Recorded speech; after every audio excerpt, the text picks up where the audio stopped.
मनीष सिसोदिया ने सही कहा है। काला रंग दिल्ली की जनता ने 10 साल देखा है, जिसको अरविंद केजरीवाल, मनीष सिसोदिया, सत्येंद्र जैन और उनकी मंडली के सभी लोगों ने फैलाया और दिल्ली को इतना काला कर दिया कि दिल्ली की जनता को परेशान होकर के उनको बाहर भेजना पड़ा। ये बात बिल्कुल तय है कि जिन्होंने भी घोटाले किए हैं और जिन्होंने दिल्ली को लूटा है उनको लौटाना तो पड़ेगा। और अब जब इस मामले की आगे जांच होगी तो अरविंद केजरीवाल, मनीष सिसोदिया, सत्येंद्र जैन का काले सच का काला रंग सामने आएगा और वो बेनकाब होंगे। सर, आज है और आज जुमे का भी दिन है। उसको लेकर आरजेडी नेता मनोज झा ने कहा कि 2022 में भी 18 मार्च को होली और जुम्मा एक ही दिन पड़े थे और कुछ नहीं हुआ। अतिवादी बयानबाजी की ये नई कवायद सही नहीं है। हमने अपने त्योहारों को क्या बना दिया है, जश्न मनाने से ज्यादा हमें इस बात की चिंता है कि कोई दुर्घटना ना हो। देखिए, ये अतिवादी बयान शुरू किसने किए, वो कौन लोग थे? ये वो लोग थे जो हर तीज त्योहार पर अपनी राजनीतिक रोटियां सेकना चाहते हैं। उन्होंने पहले शुरू किया। आज पूरे देश में जिस प्रकार से होली का उत्सव पूरे उत्साह के साथ मनाया गया और वहीं रमज़ान भी लोगों ने नमाज अदा की है, तो निश्चित रूप से मैं बधाई देता हूं हमारी पुलिस फोर्स को, चाहे वो दिल्ली की हो या उत्तर प्रदेश की हो। सभी चाक चौबंद इंतजाम किए और उन लोगों के मंसूबे ध्वस्त कर दिए जो लोग आज के दिन अशांति फैलाना चाहते थे।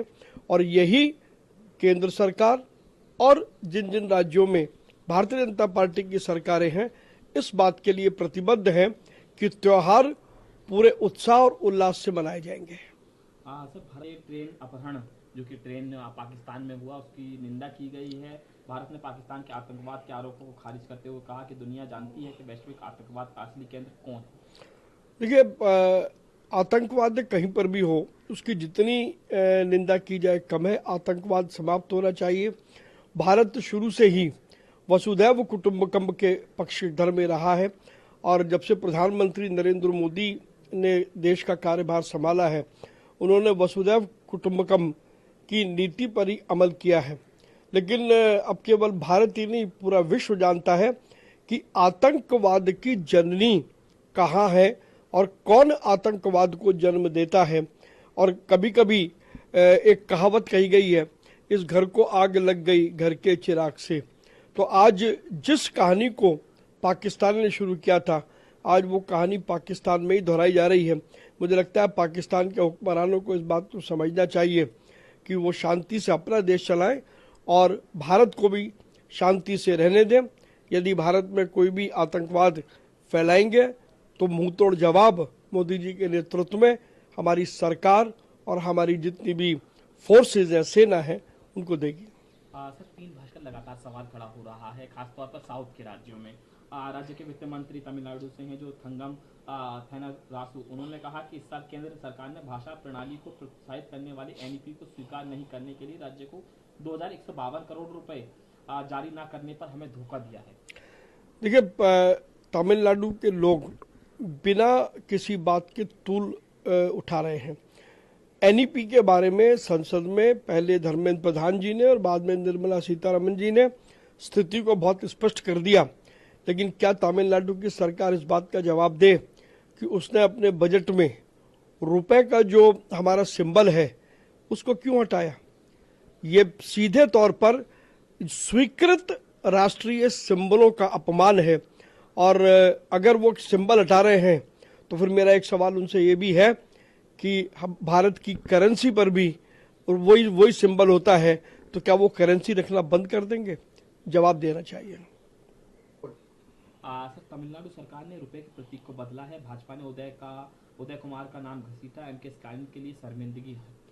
देखिए, निश्चित रूप से उदय कुमार स्टालिन के रिश्तेदार हैं और करुणानिधि ने उदय कुमार को शाबाशी दी थी। ये बात पूरे इतिहास में है। और आज करुणानिधि के बेटे स्टालिन आज उस रुपए के सिंबल को, जिसको उनके ही वंशज उदय कुमार ने जिसको बनाया था, आज उसको मानने से वो इनकार कर रहे हैं।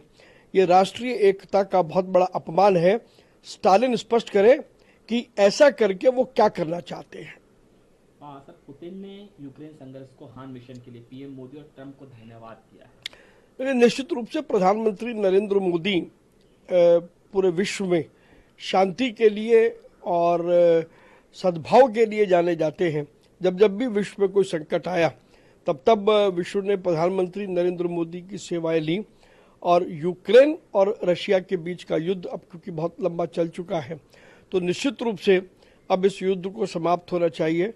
और उसमें राष्ट्रपति पुतिन ने जिस प्रकार से प्रधानमंत्री नरेंद्र मोदी की प्रशंसा की है, यह हर भारतीय के लिए गर्व की बात है। दिल्ली की और देश की सबसे बेईमान पार्टी आम आदमी पार्टी के बड़े नेता मनीष सिसोदिया और सत्येंद्र जैन जी के ऊपर आज जो डायरेक्टर विजिलेंस दिल्ली ने कहा था कि इनके ऊपर मुकदमा दर्ज होना चाहिए, उसकी माननीय राष्ट्रपति जी ने इजाजत दे दी।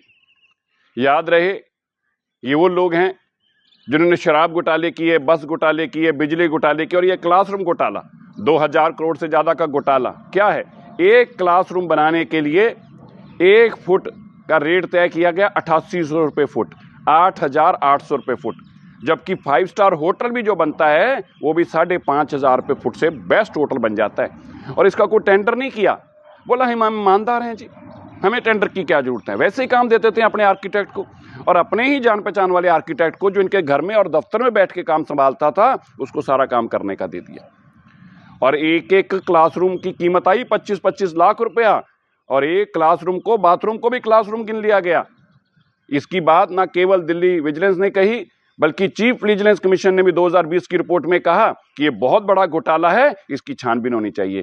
सत्येंद्र जैन जी, मनीष सिसोदिया जी, अरविंद केजरीवाल जी, सारे घोटालों के हिसाब लिए जाएंगे, दिल्ली के पैसे वापस लाए जाएंगे। जो तुमने दिल्ली को दोनों हाथों से लूटा है, अब उसका जवाब देने का समय आ गया है।